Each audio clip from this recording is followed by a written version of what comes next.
Hi everyone, welcome to Hispanic Heritage Month, where we will be celebrating the great nation of Peru. We'll be creating a dish that is very popular amongst Peruvian, especially the children in Peru, and it's called Lomo Saltado. This dish has an influence from both China as well as Peru, and it consists of things like fresh vegetables, beef, and then we've also got some sauce that we're going to show you guys how to put together also. This dish will be featured at our campuses one day in September, so make sure you guys come to lunch that day and make sure you try out our Lomo Saltado.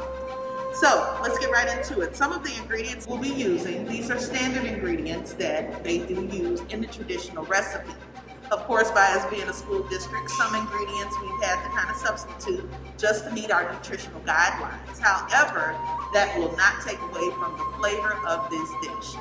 So we're gonna have some onion. We're gonna have mushrooms, tomato, broccoli, and fresh cilantro. This is actually going to make up our version of a vegetarian Lomo Saltado. We're also going to do our traditional meat version, which is done with beef. It can also be done with chicken.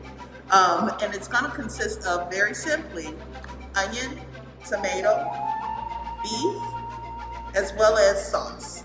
This sauce is really Chinese influenced because it reminds you kind of a teriyaki sauce. And so let's jump right into this.